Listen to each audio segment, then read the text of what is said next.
Bienvenue à tous, merci de nous rejoindre pour l'information sur RTI 1.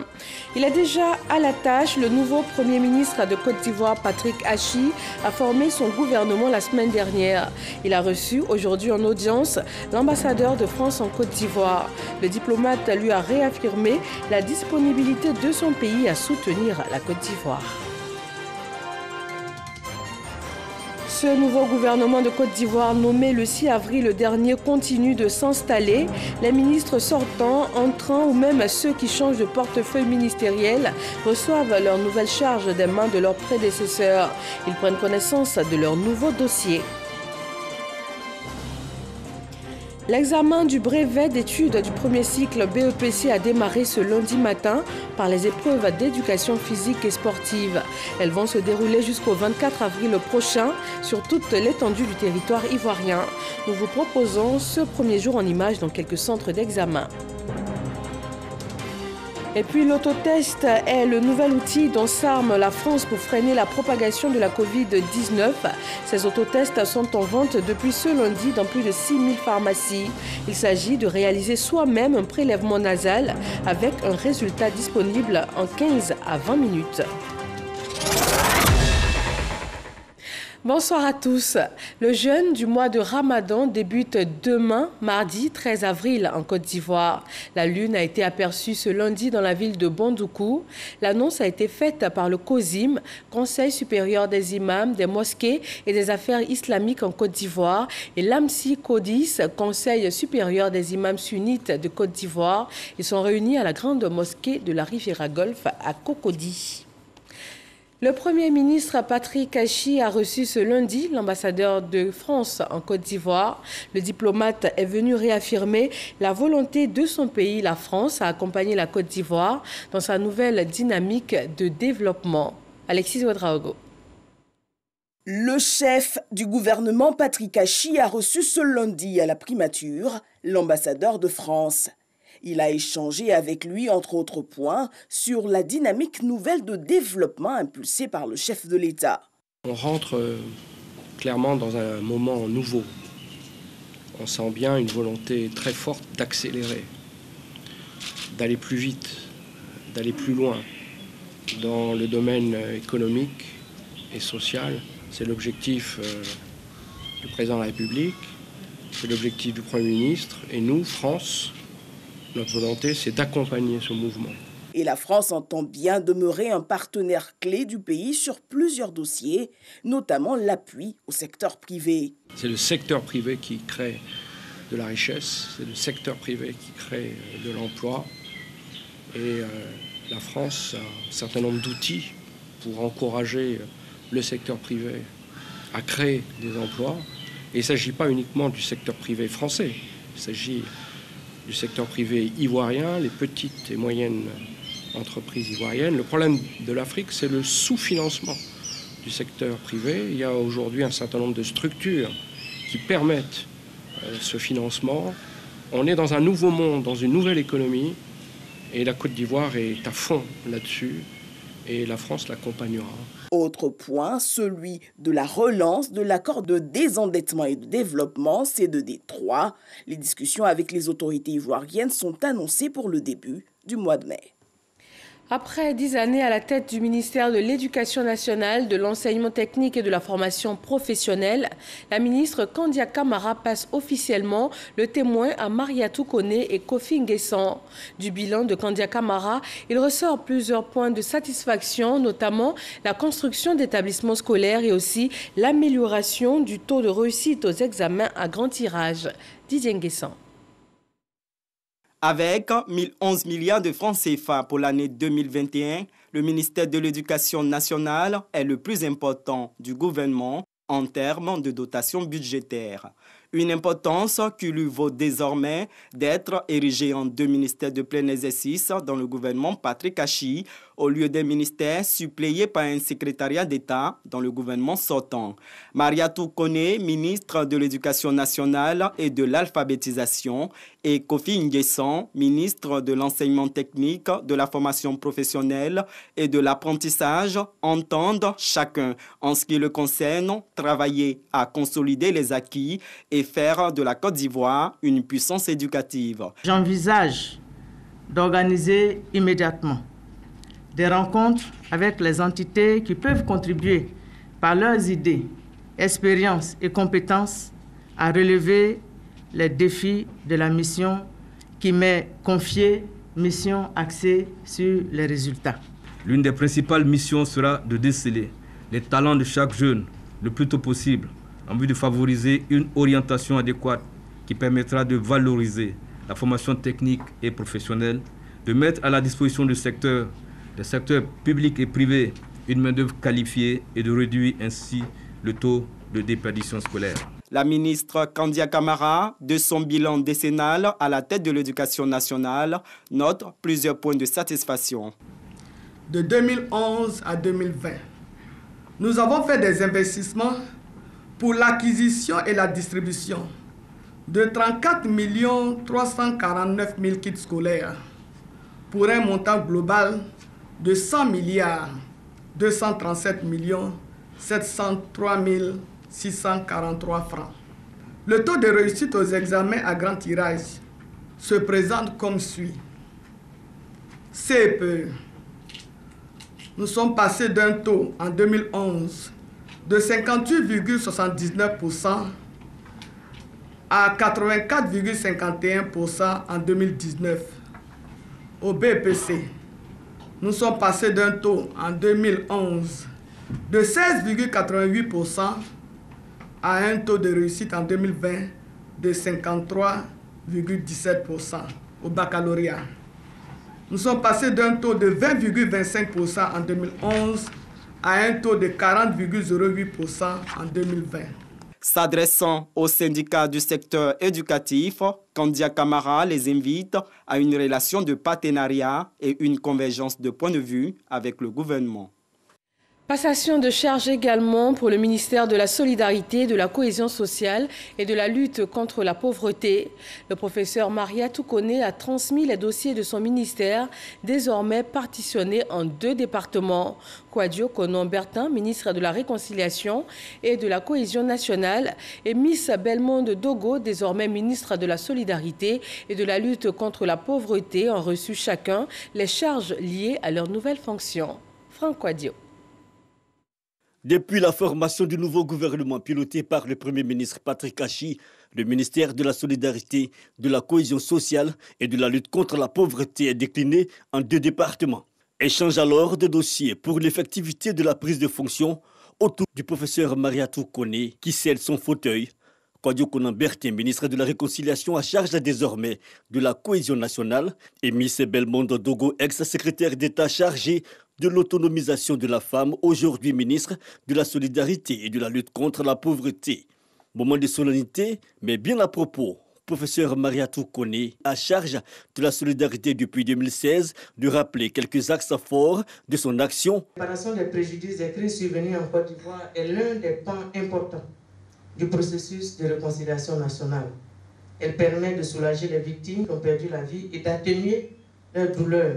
Les actions qui ont été menées dans ce domaine ont porté sur l'indemnisation des ayants droit des victimes décédées, la prise en charge médicale et psychologique totale des blessés, l'appui à des activités génératrices de revenus pour les victimes en situation de vulnérabilité, l'institution le 16 décembre de chaque année de la Journée nationale du pardon et du souvenir pour honorer la mémoire de toutes les victimes des crises survenues dans notre pays sans exclusive. Le volet solidarité avec en toile de fond l'aide de 36 000 francs mensuels à 227 000 ménages à faible revenu et la cohésion renforcée par l'appel du président de la République Alassane Ouattara au retour en Côte d'Ivoire, de l'ex-chef de l'État Laurent Gbagbo et du ministre Charles Blé Goudé. La réconciliation et la solidarité, une tâche exaltante qui exige don de soi et résilience, selon la ministre Miss Belmonde Dogo. Je dirais que le programme social du gouvernement, ainsi que le projet de société du président de la République,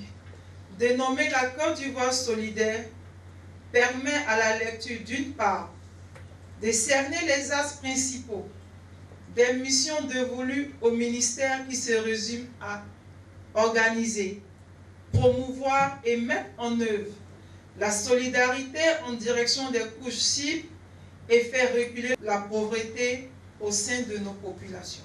Je voudrais la féliciter pour l'immense travail qu'elle a abattu à la tête de ce département, pour qu'elle a donné une forme et un contenu. Je m'inscris donc dans la continuité et lui dire qu'elle a fait couvrir les sillons. Nous serons là juste pour les élargir. Moment symbolique, cette action institutionnelle, c'est une distinction dans l'ordre de la solidarité pour la ministre Miss Belmondo Dogo, remise par son prédécesseur sous le regard de Karina Sioblo-Ouattara, représentant le secrétaire général du gouvernement. Au ministère de la Promotion de la Jeunesse et de l'Insertion professionnelle s'ajoute le volet service civique. Le ministre Mamadou Touré a reçu les dossiers liés à ce nouveau département des mains de Ouattara Siaka, précédemment en charge du service civique. Eugène Atoubé. Devant ces nouveaux collaborateurs de l'ex-secrétariat d'État chargé du service civique, Mamadou Touré, ministre de la Promotion de la Jeunesse, de l'Insertion des jeunes et du service civique, laisse entrevoir l'orientation qu'il compte donner à son département ministériel. Département qui intègre désormais les attributions de l'ex-secrétariat national chargé du service civique. Mon ami et frère Siaka Ouattara a su donner un vrai contenu à la mission qui lui a été assignée par son Excellence, Monsieur le Président de la République, Alassane Ouattara. Je voudrais rassurer aussi les collaborateurs qu'une mission gouvernementale s'inscrit dans une continuité. Et donc je compte inscrire mon action à la tête de ce département dans la continuité de ce qui a été entamé depuis 2 ans, 9 mois. La passation des charges entre Siaka Ouattara, secrétaire d'État chargé du service civique sortant, et le ministre Touré Mamadou, supervisé par Richard Aka, conseiller spécial du Premier ministre, consacre un nouveau point de sa mission. Son prédécesseur, Siaka Ouattara, aura passé 2 ans et 9 mois à la tête de l'ex-secrétariat d'État. Il part du gouvernement avec, dit-il, le sentiment de devoir accomplir la conscience tranquille selon ses propres termes, au regard des actions menées dans le cadre de la mission à lui assignée par le président de la République. Le ministre Touré Mamadou, lui, a annoncé une grande réunion de rentrée pour lundi prochain. Je vous donne maintenant un communiqué du Sénat. Monsieur Jeannot Ahoussou-Kouadio, président du Sénat, convoque mesdames et messieurs les sénateurs à la séance plénière relative à l'ouverture de la session ordinaire 2021 qui se tiendra le mardi 13 avril 2021 à 10 h à la Fondation Félix Houphouët-Boigny pour la recherche de la paix de Yamoussoukro. Ce présent communiqué tient lieu de convocation individuelle. Le président du Conseil économique, social, environnemental et culturel a lui aussi été nommé par décret présidentiel la semaine dernière. Eugène Akaouélé tronque son fauteuil de ministre de la Santé et de l'Hygiène publique contre celui de président du CESEC. Mamadou Kouassi nous retrace son parcours. Le CESEC, Conseil économique, social, environnemental et culturel, a un nouveau président depuis ce mardi 6 avril 2021. Il s'agit de Dr Eugène Akaouélé, anciennement ministre de la Santé et de l'Hygiène publique. Il remplace à ce poste Feu Charles Kofi Dibi, décédé le 7 décembre 2019. Président du Conseil régional Sud Komoui depuis 2013, Eugène Akaouélé est un acteur de développement local. Il était lauréat du prix national d'excellence 2017 du meilleur élu local de Côte d'Ivoire. Mais avant cette distinction nationale, Eugène Akaouélé a reçu d'autres prix continentaux. Docteur en pharmacie, le nouveau président du CESEC est un produit de l'école ivoirienne. Il a obtenu son baccalauréat en 1967 au lycée classique d'Abidjan. Après des études doctorales et des spécialisations dans l'industrie pharmaceutique en France, il revient exercer sa fonction de pharmacien en Côte d'Ivoire, précisément dans la commune de Port-Boué. En 2010, il fait son entrée au gouvernement en tant que ministre de la Santé et de la lutte contre le sida, une fonction qu'il occupera pendant 7 mois. En juillet 2018, il signe son retour au gouvernement sous le président Alassane Ouattara pour le portefeuille de la santé et de l'hygiène publique jusqu'à ce mardi 6 avril 2021. L'une des bonnes notes de son passage à la tête de ce ministère est la maîtrise de la propagation de la Covid-19, des efforts qui lui ont valu la distinction de meilleur ministre de la Santé africain. Président de l'Assemblée des régions et districts de Côte d'Ivoire, Dr Eugène Akaole est député d'Aboissou sous-préfecture depuis 1995. Père de 6 enfants, le nouveau président du Conseil économique, social, environnemental et culturel est officier dans l'Ordre national depuis 2015.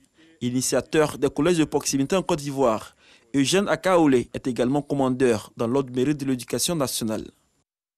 Dans l'éducation nationale, les épreuves d'éducation physique et sportive pour le brevet d'études du premier cycle BEPC ont démarré ce matin.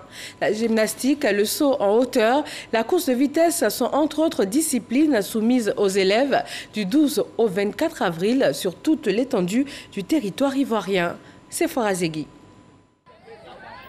Les élèves en classe de 3e affrontent les épreuves de l'éducation physique et sportive de l'examen du BEPC, session 2021. Ce lundi matin, ils étaient nombreux à compétir dans les différentes épreuves qui leur sont soumises. Au lycée moderne de Trècheville, les candidats sont venus des différents établissements que compte la commune.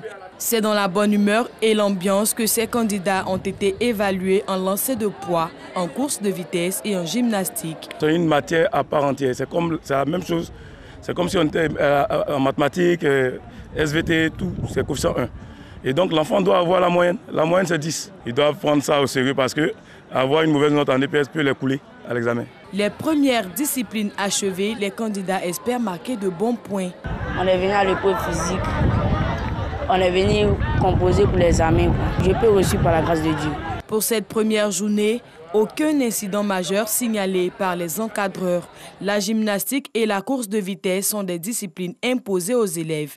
Le lancer de poids, le saut en hauteur, le saut en longueur et le triple saut sont des disciplines au choix. Les phases 1 et 2 du projet Emploi Jeunes et Développement des compétences sont bouclées.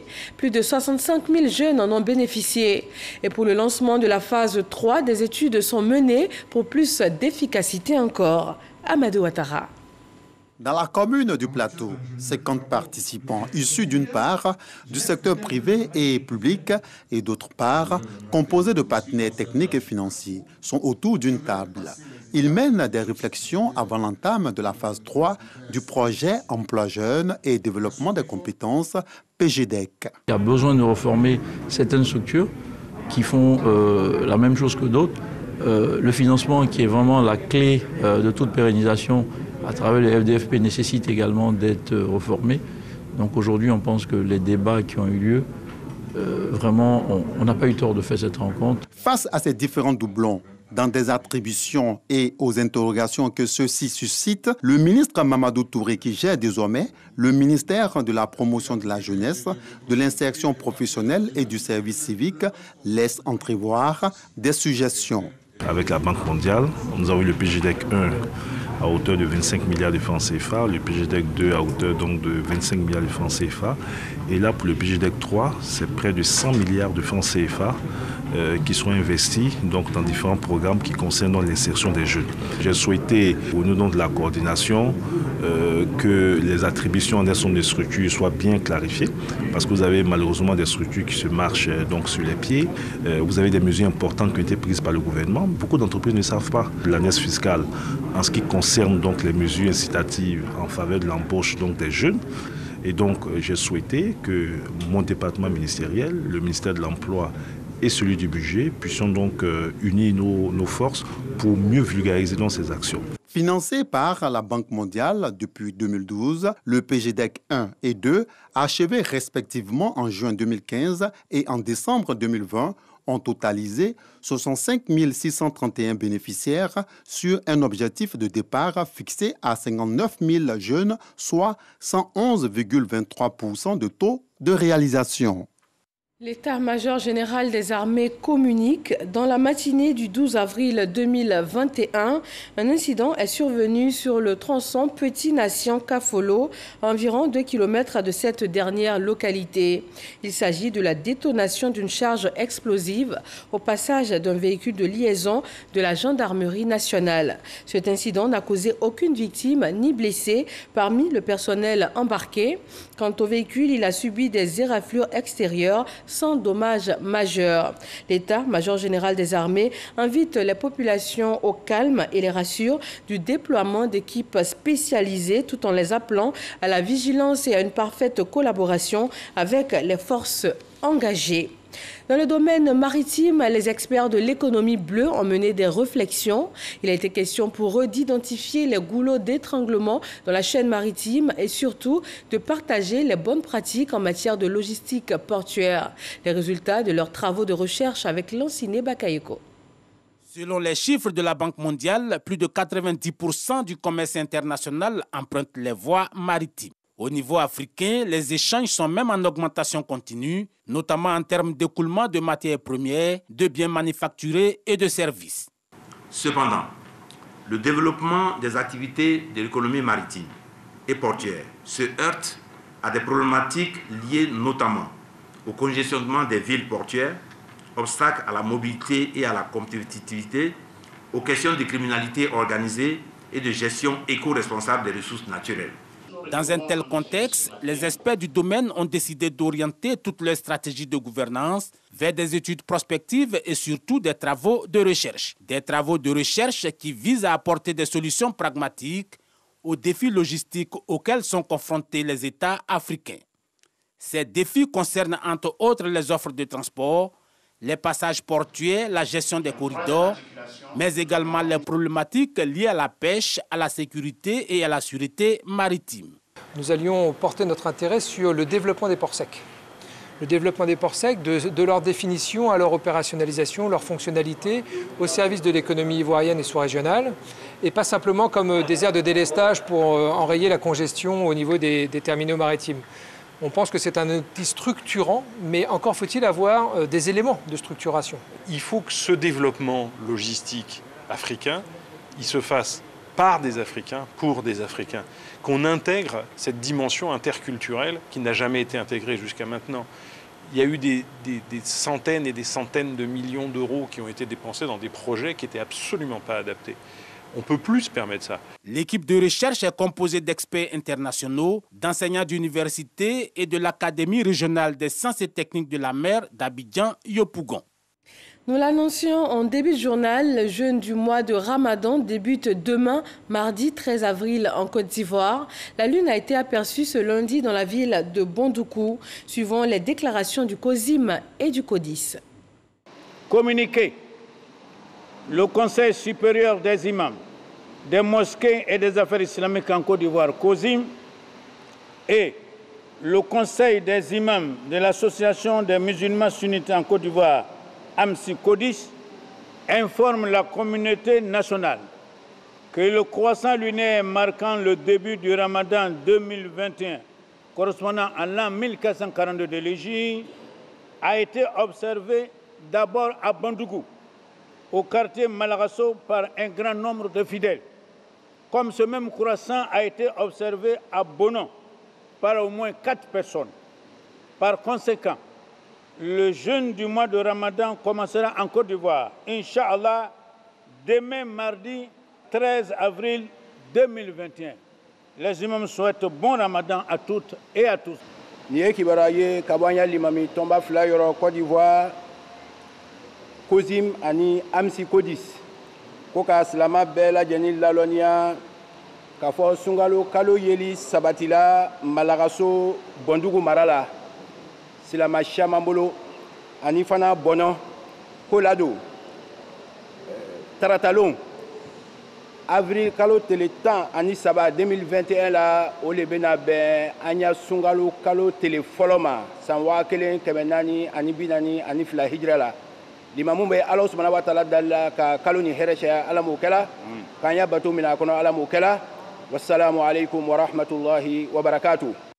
Et en prélude à cette période de jeûne qui démarre demain mardi, il a fallu apprendre aux fidèles musulmanes à se préparer. C'est en tout cas ce qu'a fait la communauté Le Voile Ma Pudeur, une masterclass pour plus de 300 jeunes filles en présentiel et 350 000 par le biais d'Internet pour leur permettre de mieux tirer profit du moisson de Ramadan et en pérenniser les acquis. Amadou Ouattara. Une conférence et un atelier pratique constituent les grandes attractions de cette deuxième édition de la Masterclass. Respectivement, les thèmes abordés ont été axés sur quelles pratiques spirituelles pour un ramadan agréé, animé par l'imam Amidou Berté, et quelle alimentation pour la préservation de la santé prononcée par le docteur Mori Traoré. Le jeûneur doit pouvoir mieux s'alimenter. Comment est-ce qu'il doit faire sa rupture de jeûne? Il doit d'abord privilégier les fruits, entre autres les dattes. Également, il peut prendre des oranges, il peut prendre de la banane, déjà fortement recommandé. Et également, il pourra prendre un peu de thé, pas trop chaud. L'objectif étant de dilater ce testament-là qui a fait 13 heures de temps à jeûner. Pendant le jeûne, j'essaie de me contenir, de me retenir. Et si j'arrive à le faire durant cette période de 30 jours, cela veut dire que cette force-là n'est pas venue d'une autre planète, d'un autre lieu. Elle était en moi, j'ai pu la mettre en exergue. Nous avons passé 11 mois pratiquement à nourrir le corps. Le mois de Ramadan est venu nous aider à nourrir l'âme. Et l'âme ne se nourrit pas de matière, mais plutôt de privation. Pour les responsables du forum, le voile ma pudeur, il était plus que nécessaire avant l'entame du Ramadan d'outiller davantage les femmes musulmanes afin de leur permettre de mieux préparer ce mois béni et pérenniser les acquis. On a tenu à réaliser cette activité parce qu'on a vu qu'il y a beaucoup de sœurs qui sont en difficulté, qui n'arrivent pas à mieux profiter de leur mois de Ramadan. Généralement, nos sœurs sont tout le temps à la cuisine et il y a d'autres même qui se privent que de la nourriture, ne connaissent pas les autres pratiques du mois de Ramadan. En temps, le mois de Ramadan, c'est un mois béni, c'est le meilleur mois pour le musulman. Le forum, le voile ma pudeur, a été créé le 18 août 2018. Ce groupe compte à ce jour plus de 51 000 membres répartis dans 67 pays à travers le monde. Dans l'actualité sanitaire, lutte contre la Covid-19, la Côte d'Ivoire continue la bataille. Voyons le bilan à la fin de cette nouvelle journée.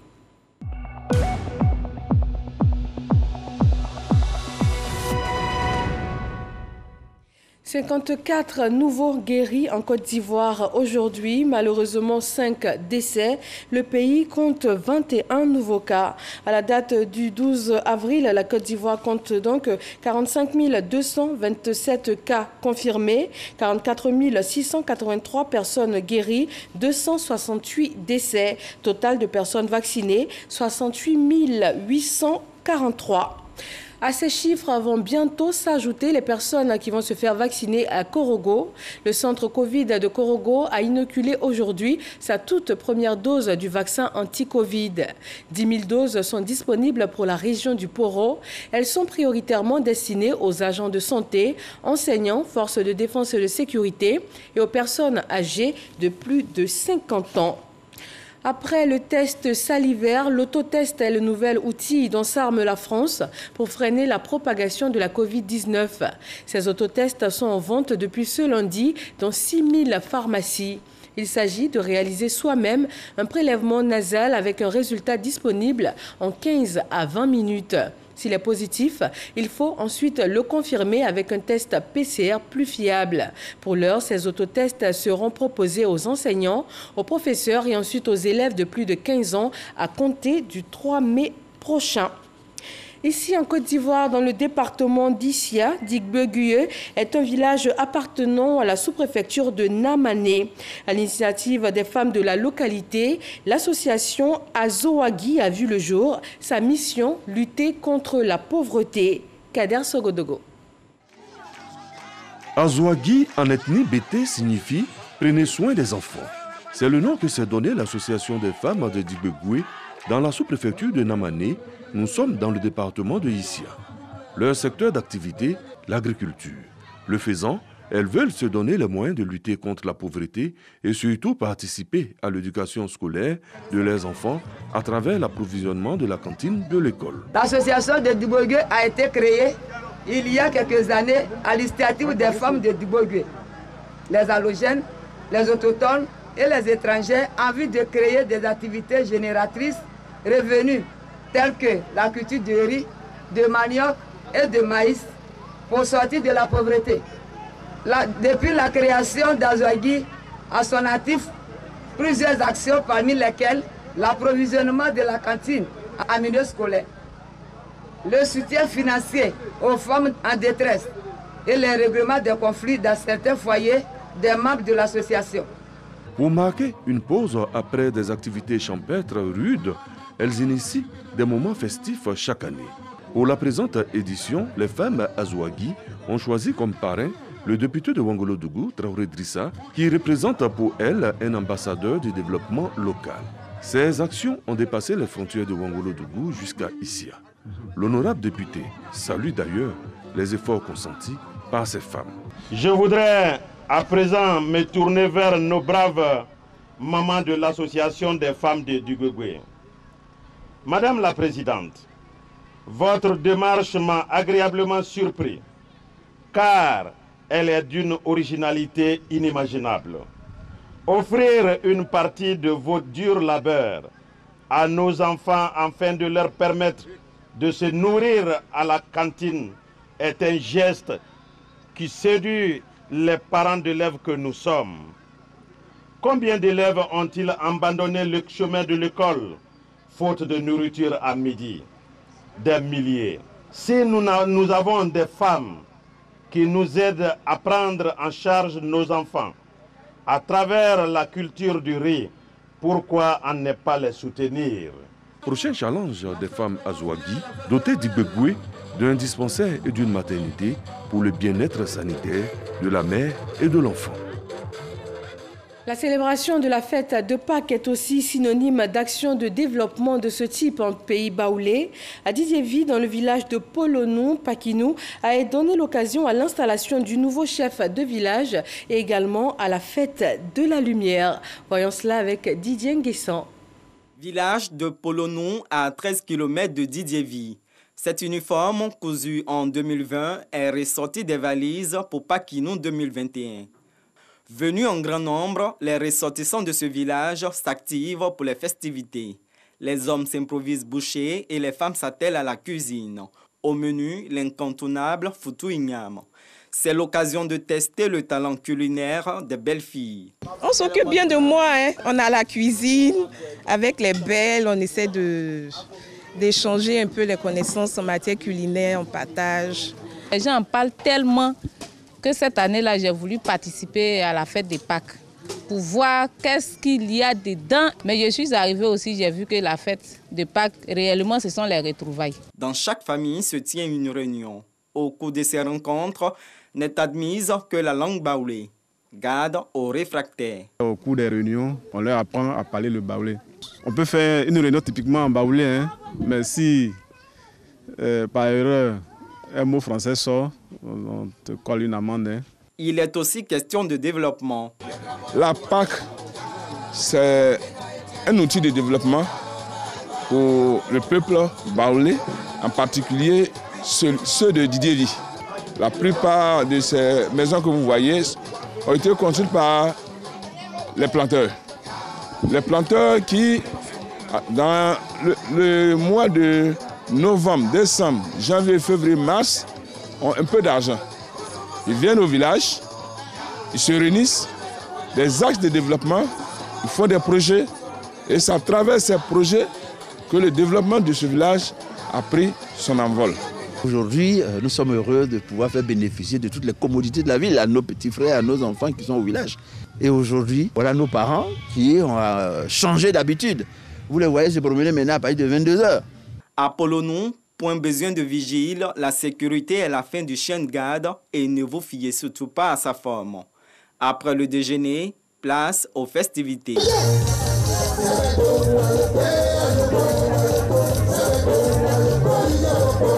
La mutuelle de développement de Polonou et l'association des femmes dynamiques du village célèbrent deux événements heureux. L'électrification du village et l'installation d'un chef après 9 ans sans chefferie. Le préfet de Didiévi, Raymond Claude Diké, remet au nouveau chef, Nanan Polendri Kwame, son arrêté de nomination. Quand quelqu'un est porté au trône dans un village, il cherche à faire développer le village. Il cherche à faire marquer son nom dans la vie de ce village et dans le bon sens. Nous vivons dans l'amour, le respect et puis avancer, faire progresser le village. Autre village, même faveur. Andoukakro, à l'entrée de Yamoussoukro, ce gendre défie sa belle famille au concours de danse. C'est le village de mes beaux-parents. Moi-même, je suis d'un autre village, dans la sous-préfecture d'Atikwakro. J'ai déplacé mon village. Les gens que vous voyez danser là, ce sont mes parents qui sont venus de Ndebo. C'est ça la symbiose. L'année dernière, c'était une souffrance pour nous. Cette année, on a décidé de rattraper une fois, on fait un coup double. Blaise laissera sa plume sur la piste de danse, mais qu'importe, Paquinou a été célébré. Rendez-vous est pris pour l'année prochaine. Reste l'accord favorable de la Covid-19. Et retrouvez après ce journal Delphine Blad dans le magazine La Côte d'Ivoire en marche version documentaire. Le sujet ce soir, le projet de société du président Alassane Ouattara, la Côte d'Ivoire solidaire. Merci de nous avoir suivis. Rappelons que le Ramadan 2021, période de jeûne pour la communauté musulmane, démarre en Côte d'Ivoire demain, mardi 12 avril. Bon mois de jeûne aux musulmans et bonne fin de soirée à tous.